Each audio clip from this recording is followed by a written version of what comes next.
Anda kembali lagi di Mining Zone Closing Bell CNBC Indonesia dan kami juga masih terhubung bersama dengan Agus Cahayana, Ketua Tim Percepatan Proyek EV Battery. Pak Agus, kita lanjutkan kembali. Saat ini banyak sekali negara-negara yang menyatakan keinginannya untuk masuk ke dalam green energy atau energi baru dan terbarukan khususnya dalam industri otomotif. Nah, ini akan sebesar apakah pasar EV atau EV battery di masa depan? Nah, berada di posisi manakah Indonesia dalam rantai pasok global nantinya? Baik, banyak ahli dan sumber yang bisa kita petik bahwa pada tahun 2040 ya kira-kira 20 tahun yang akan datang, jumlah kendaraan itu akan meningkat demandnya dari 80 juta unit per tahun menjadi tahun. Karena seiring dengan perkembangan jumlah penduduk dan sebagainya. Tetapi kita juga harus melihat dengan seiring keinginan untuk mendapatkan kendaraan yang CO2-nya rendah, maka jumlah daripada demand daripada kendaraan listrik ini akan semakin besar. Jadi prediksinya pada tahun 2040, sekitar tahun 2040 itu 60% kendaraan dunia itu kira-kira adalah kendaraan listrik. Jadi itu adalah sesuatu yang tidak terelakkan bahwa era itu akan datang, ya kan? Kita mau atau tidak mau karena khususnya negara maju. Nah, besarnya pasar di kita melihat bahwa mungkin pada 10 tahun yang akan datang, pasar kita akan mencapai sekitar 600.000 unit untuk 400 sampai 600.000 unit untuk EV, di mana total daripada penjualan kendaraan mungkin sudah berkisar di 2 jutaan lebih. Nah, itulah yang barangkali pasar yang cukup besar yang bisa kita lihat di dalam negeri. Tapi kalau di global 10% daripada 100 juta yaitu 60 juta unit per tahun. Dan diperkirakan menurut catatan yang kita lihat dari berbagai sumber itu bisa sampai ada 500 jenis dan tipe berbagai kendaraan bermotor listrik yang akan ada di dunia. Jadi ini akan menjadi sebuah pertarungan antara pemain kendaraan yang sebutlah yang sekarang bukan konvensional ya, yang dengan internal combustion engine dengan EV di masa yang akan datang. Saya kira itu yang akan terjadi. Nah, Indonesia ini kan punya cadangan yang cukup besar begitu ya, nikel, dan ini pasti akan membawa keuntungan sendiri. Apa nanti yang akan menjadi keuntungan tersendiri, advantage-nya untuk Indonesia sebagai pemilik cadangan nikel terbesar? Dan ke depan ini apa sih mungkin yang dilihat dari sisi teknis begitu ya, kualitas nikel dari Indonesia yang memang cukup menjadi perhatian juga nih, Pak Agus, seperti apa? Begini, kembali yang harus diketahui adalah bahwa harga daripada baterai kendaraan listrik itu cukup mahal. Berkisar sekitar 35% sampai dengan 40% daripada kendaraan itu. Ya kan? Kedua, bahwa jumlah komponen yang ada di kendaraan itu akan berkurang. Nah, sebenarnya ini menjadi sebuah keunggulan bagi Indonesia kalau Indonesia mempunyai pabrik baterai. Jadi baterai yang 35% itu beratnya sendiri bisa sampai 30%, 40% dari berat kendaraan. Jadi kalau mobil beratnya 1 ton atau 800 kilo, jadi baterainya sendiri sudah 300 kilo. Jadi tidak menguntungkan kalau misalnya dibuat di Thailand misalnya, membawa baterai dari sini, kemudian dipasang di sana, dibawa balik ke sini. Nah, kenapa tidak langsung saja dibuat di sini, baterainya di sini, komponennya dibuat di sini. Toh komponennya di sini dan di Thailand sudah sama, daya saing kita sama. Jadi kita memiliki kekayaan alam yang kita harus manfaatkan untuk menjadi suatu modal untuk mengembangkan industri otomotif ke depan. Kita akan mengembangkan baterai itu dan ini diharapkan akan berkembang, kita akan mengekspor baterai dan sekalian mengekspor kendaraannya. Karena itu tidak dimiliki oleh negara lain. Mhm. Oke, kita coba perdalam lagi ya Pak. Kalau kita lihat dari sisi desentralisasi energi ini kan menjadi salah satu tujuan akhirnya dari pengembangan energi baru dan terbarukan. Apakah sosialisasi penggunaan EV battery ini juga akan menjadi salah satu bagian yang pada akhirnya perlu disiapkan dengan lebih dini oleh pemerintah? Baterai ini merupakan sesuatu yang pertama kalau bagi kendaraan itu adalah sumber penyimpan tenaga. Nah, penggunaan untuk energi itu akan digunakan PLN untuk menyimpan tenaga dan mengambil energi terbarukan. Ya, apa itu energi terbarukan? Misalnya dari solar panel, kemudian dari tenaga bayu.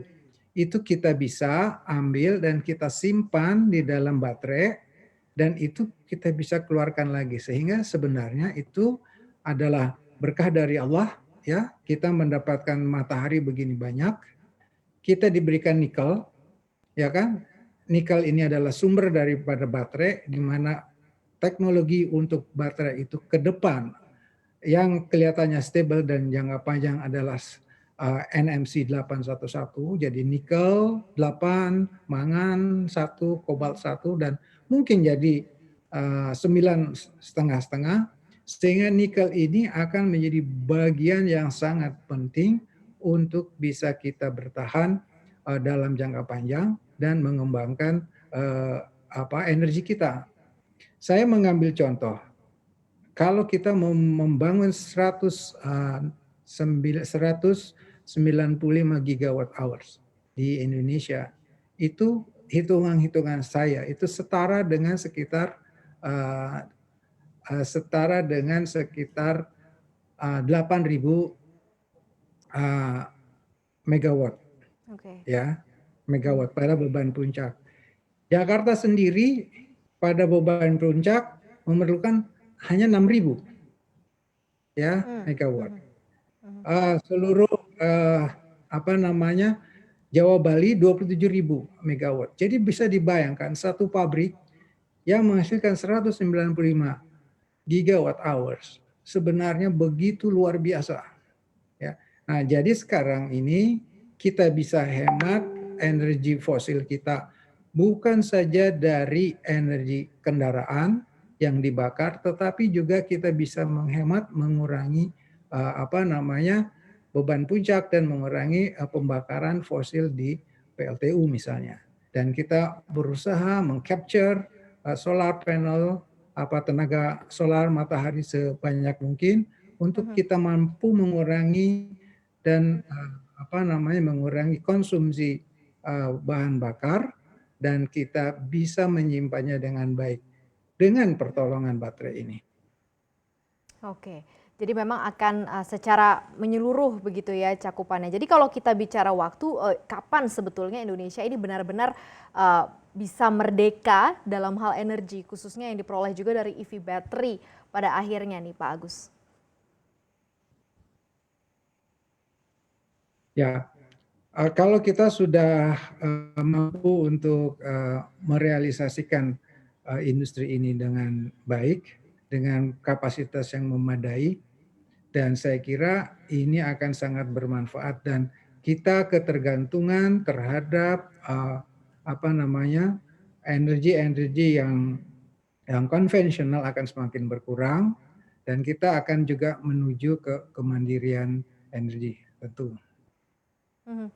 Ujungnya adalah kan kemandirian energi, kalau saat ini kita bicara roadmap sudah sampai ke tahap mana Pak, dalam pelaksanaan nih menuju nanti mungkin ke endap ujung terakhirnya begitu ya. Indonesia sedang berproses, terkait mengenai baterai ini dan kalau boleh diceritakan seperti apa progres yang sedang berjalan saat ini Pak Agus? Mari ya, jadi kalau saya membandingkan uh, program EV battery ini, saya mau membandingkan seperti saya mau berangkat ke Bandung. Jadi kalau ke Bandung kita menempuh jarak 180 kilometer, saya merasa perjalanan saya itu masih baru sampai di kilometer 30 ya. Jadi masih sekitar 150 kilometer lagi kita harus tempuh, berbagai aral melintang harus kita lalui. Saya sangat paham bahwa ini sesuatu yang tidak mudah dan ini membutuhkan bantuan dari banyak pihak, tentu terutama dari pemerintah yang saya merasa bahwa kendaraan listrik itu suatu policy yang luar biasa. Saya lama di Kementerian Perindustrian menangani kendaraan. Dahulu hanya satu SK Presiden yang berjalan 30 tahun lebih dan kita bisa membangun kendaraan seperti sekarang dengan jumlah kapasitas 2 juta, produksi sekitar 1,1 juta unit per tahun. Sekarang kalau kita lihat untuk EV battery ini, untuk kendaraan listrik ini, ada sebuah PP, peraturan pemerintah. Ada sebuah Perpres. Dan timnya juga bukan main. Pak Luhut tadi disebutkan dan wakilnya Pak Erlangga. Jadi dua Menko merupakan suatu tim kita yang luar biasa dibantu oleh berbagai menteri. Jadi saya yakin bahwa kendaraan ini akan sukses dan kendaraan listrik ini akan sukses di Indonesia.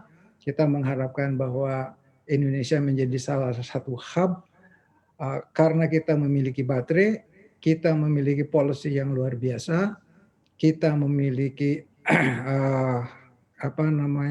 teamwork yang kuat, sehingga saya sangat berharap bahwa demand akan berkembang dan kita menjadi hub untuk bukan saya dalam negeri, menjadi hub untuk kendaraan listrik ke ASEAN misalnya. Dan itu tentu sentralnya adalah baterai yang sedang dikerjakan oleh tim kita. Karena 35% atau harga daripada kendaraan itu adalah baterainya. Dan baterainya itu intinya adalah nikel yang kita miliki, yang dianugerahi Tuhan kepada kita semua rakyat Indonesia. Oke, dari progres tersebut Pak Agus, tadi kan juga sudah ada peraturan dan lain-lain begitu ya, sudah ada banyak dukungan. Kira-kira dibutuhkan apalagi langkah-langkah percepatan begitu ya untuk bisa sampai menuju ke puncak atau ke ujungnya, di mana ini bisa dinikmati oleh masyarakat Indonesia, dan apa harapannya begitu terhadap progres yang sedang berjalan ini Pak Agus? Ya, investasi cukup besar. Tadi saya lihat angkanya sudah disampaikan sendiri oleh CNBC, melihat jumlah yang lebih billion US dollar, tentu kita memerlukan berbagai bantuan di bidang fiskal maupun non fiskal. Kenapa? Karena tentu walaupun kita berharap bahwa partner kita akan membawa produk ini keluar, ya selain di dalam negeri, tentu partner kita juga berharap bahwa demand di dalam negeri meningkat. Dan demand dalam negeri meningkat itu tidak lain daripada tentu bahwa demand daripada itu meningkat dengan pesat, dengan luar biasa. Gitu. Jadi biasanya kalau saya melihat di policy di industri otomotif ada dua yang harus diatur, mengatur demand dan mengatur supply, ya kan? Nah, demand-nya ini yang punya portfolio itu adalah pemerintah. Sedangkan supply yang mengatur portfolio kebanyakan adalah para pengusaha, OEM. Nah, ini harus kawin dan di mana harus juga bahwa tumbuhnya industri kendaraan listrik ini mampu tidak merusak tatanan pabrik-pabrik yang sudah berdiri yang kita kerjakan selama 40 tahun lebih. Jadi harus ada masa transisi yang sangat baik di mana switching atau perubahan itu bisa berjalan dengan mulus. Dan ini tidak ada yang bisa dilakukan kalau tidak di engineers oleh pemerintah, di-manage dengan baik oleh pemerintah. Saya sangat paham akan itu dan saya yakin bahwa pemerintah bisa melakukannya. Apalagi sudah keluar sebuah PP, sebuah Kepres, dan berbagai SK Menteri dan turunannya. Nah, sekarang tinggal bagaimana kita bisa melakukannya dengan baik, memonitor, dan kemudian mengharapkan bahwa program ini dapat berjalan dengan lancar. Bottom line-nya bahwa udara di Jakarta bisa lebih bersih, kita bisa lari pagi, lari sore di pinggir jalan dengan lebih enak, ya Sehat kan? ya Pak. Karena kendaraan ICE juga akan menggunakan CO2 yang lebih sedikit, ya kan? Mungkin mereka akan menggunakan kendaraan-kendaraan yang lebih hemat, lebih efisien. Kalau tidak, dia akan habis oleh kendaraan listrik. Kendaraan listrik harganya tidak boleh terlalu berbeda dengan kendaraan yang yang konvensional. Nah, ini beberapa hal. Nah, salah satunya diantaranya adalah baterai yang menjadi salah satu komponen yang termahal. Nah, kita berusaha supaya dengan demand naik, kemudian terjadi peningkatan, tetapi saya mengharapkan bahwa transisi ini berjalan dengan baik. Tidak mudah juga kita membangun industri otomotif yang sudah ada di negara kita yang sudah mampu menghasilkan atau berproduksi sekitar 1,1 juta unit dengan kapasitas terpasang 2 juta, dengan mempekerjakan lebih daripada 2 juta orang sampai dengan dealer-dealer dan sebagainya. Nah, ini tentu harus dipikirkan dengan baik, dan semuanya saya melihat bahwa itu sudah dipikirkan pemerintah melalui bagi peraturan-peraturan yang sedang dibuat. Baik, karena mimpi besar juga ya masyarakat Indonesia secara keseluruhan begitu, seperti apa tadi yang sudah dimention oleh Pak Agus, begitu ya, kita akan selalu tunggu, kita juga akan selalu kawal seperti apa nih progresnya sampai nanti terlaksana benar-benar semua. Terima kasih atas waktunya Pak Agus Cahayana, atas waktu dan juga diskusi bersama dengan kami. Jangan lupa untuk install aplikasi CNBC Indonesia yang tersedia di App Store dan Play Store, dan ikuti terus perkembangan ekonomi bisnis terkini hanya di CNBC Indonesia Beyond Business.